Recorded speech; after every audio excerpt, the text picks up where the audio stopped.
Et donc salut à tous et bienvenue dans ce 184e épisode géocaching. Aujourd'hui on va partir dans la forêt, donc on va partir derrière moi. Et apparemment il y a une cache qui aurait un beau camouflage et j'ai hâte d'aller voir ça.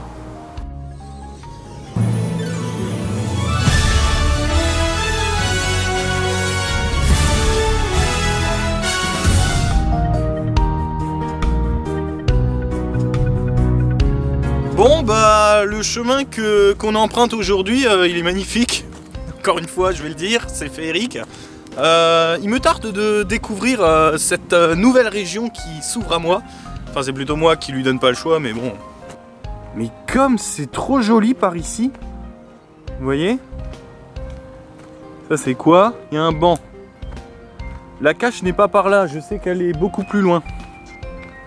Alors on va juste s'asseoir 5 minutes parce qu'il faut que je vous montre des petites choses avant de continuer.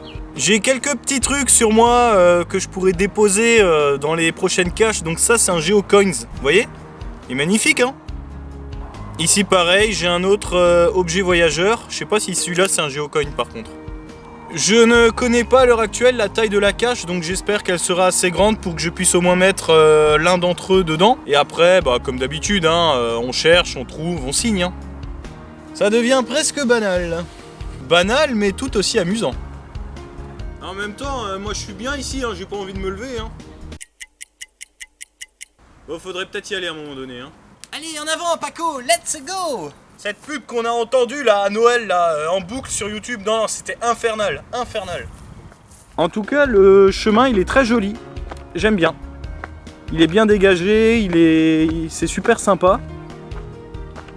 Maintenant, à voir où est-ce qu'il va nous mener. Je crois que depuis le début là où on a commencé près de la barrière en bois, il y a à peu près 400 mètres à marcher. Là ça va, il y a quand même un petit peu de dénivelé, hein. Ça monte, ça descend, tout ça. Bon ça va, c'est sympa, hein. Ça change du plat hein, qu'on a connu depuis jusqu'à présent. Hein. Quant aux températures, là on doit avoisiner les 20 degrés, hein. Il fait juste agréable, avec un petit vent frais. Ouais, c'est super, c'est super.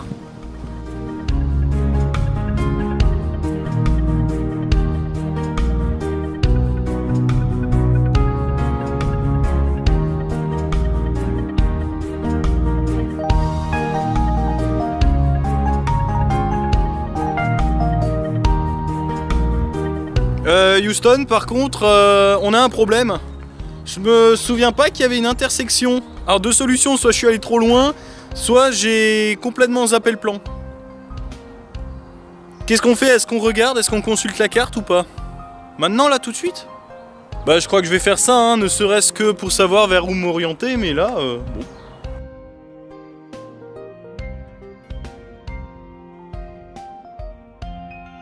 Alors on doit prendre par là. Et la cache est à la prochaine intersection. Elle est environ à 40 mètres par là. Faut suivre le chemin. Et puis dans l'intersection, elle se trouvera. Donc voilà. Et puis si elle a du gros camouflage, à mon avis, c'est pas impossible que ce soit dans un arbre. Ou alors, autre chose, j'espère me faire surprendre en tout cas. Mais si ça se trouve, c'est le joueur qui attend à côté et il a la cache dans sa poche. Alors là, effectivement, le camouflage, il serait génial. Donc c'est par là. Des charmants petits chemins là en forêt, ça fait plaisir.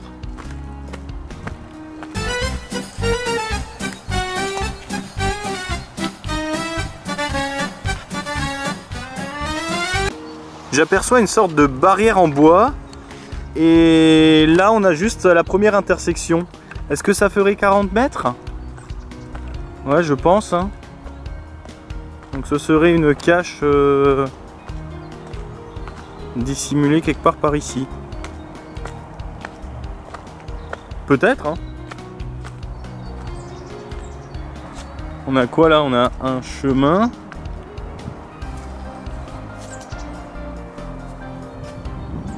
Oh Moi je pense que c'est ici là. Il y a une structure et on est à peu près ouais, une quarantaine de mètres par rapport à la première intersection. Je pense que c'est ici. Maintenant il n'y a plus qu'à, comme on dit. Alors, on va démarrer à partir d'ici. Là, ça me fait un petit flashback, là, ces petites poutres. Non, il n'y a rien, d'accord. Rien par terre, cette fois-ci. Là, c'est un petit peu refoulé hein, par là. Hein. C'est pas impossible que la cache se trouve au bout. Alors c'est quoi ça? C'est une sorte de gros cadenas pour fermer la clôture, d'accord. Là il y a la... comment on appelle ça? La je sais plus.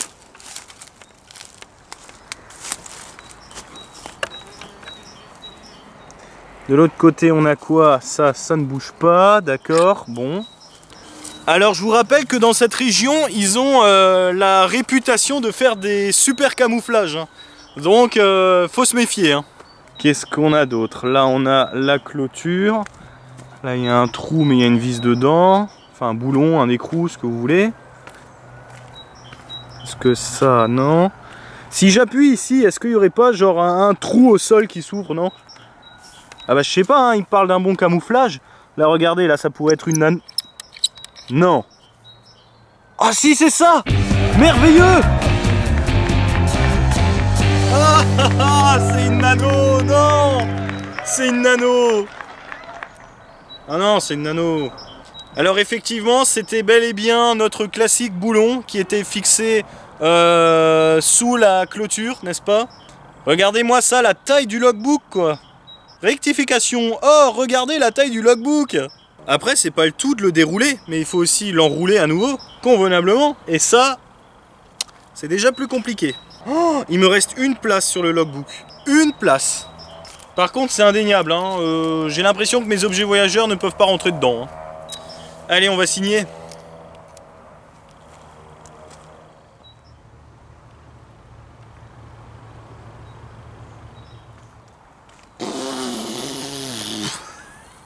Alors pour le signer, c'était la galère. Et alors maintenant, pour l'enrouler, c'est l'enfer. Bon, sinon, quoi dire de cette expédition? Un petit débriefing habituel, hein, comme d'hab. L'endroit, il est sympathique. Il est sympathique. Là, je vois un petit peu la campagne avec une zone industrielle sur le côté. Ça va, on a une bonne vue, on est au calme quand même. Aujourd'hui, c'est vraiment le temps idéal pour se promener et c'est chouette. Je peux pas débriefer comme d'habitude, je suis en train de me concentrer là pour enrouler le logbook parce qu'il ne serait-ce que s'il ne rentre pas dans la cache, je suis obligé de recommencer. En tout cas, je vais vous dire un truc, c'est que si j'étais à mes débuts dans le jeu, d'accord, dans l'histoire de tout le jeu, je pense que j'aurais peut-être fait DNF ou alors j'aurais mis énormément de temps à la trouver parce que les nanos, c'est toujours galère. Le truc, c'est qu'avec le temps et l'expérience, bah, on arrive un petit peu à les reconnaître. Hein. Voilà, des boulons, ça... c'est connu dans le monde du géocaching. Ah, c'est le train qu'on entend. Je savais même pas qu'il y avait un train là-bas. Et après 20 minutes de discussion, il arrive enfin à enrouler le logbook. La question est, va-t-il pouvoir rentrer à nouveau dans la cache? Oh bah oui, largement. Vous voyez, finalement, j'avais de la marge. Hein. Tac. Alors forcément, on la revisse ici. Ah, c'est pas mal, hein. Ah, ça c'est discret, hein. Très très très discret, hein. Bon, et bien voilà, c'est sur ces dernières images que nous allons nous quitter. Et oui, bah déjà, hein, bah, j'ai trouvé la cache. Hein. Vous allez pas venir chez moi encore tant que vous y êtes. Sauf si un jour je fais un event. Un event chez moi, tu te rends compte? Non mais en tout cas c'est cool. C'est cool d'avoir pu se balader dans un endroit de la sorte. Hein. Regardez-moi ça. Regardez-moi ça. On se croirait en haute montagne. Et surtout, pour les objets voyageurs, n'oubliez pas que si vous ne pouvez pas les faire rentrer dans la boîte, vous pouvez toujours les faire transiter. Ça leur fera des kilomètres. Du coup, on se retrouvera tous très bientôt dans le 185 épisode 180... Oh là là, ça va plus. Oula, oula, faut que je me tienne. Faut que je me tienne. On se retrouvera tous dans le prochain épisode 104... Tous dans le prochain épisode... Eh mais non, mais là, ça va plus, hein. Ça y est, Beeper, il a changé d'air, là, le cerveau, il suit plus. Hein. On se retrouvera très bientôt pour le prochain épisode, le 185 géocaching. Voilà, je le dis aisément, posément, en articulant. Et d'ici là, ne faites pas des choses que l'on ne voudrait pas qu'on vous fasse. Et à très bientôt.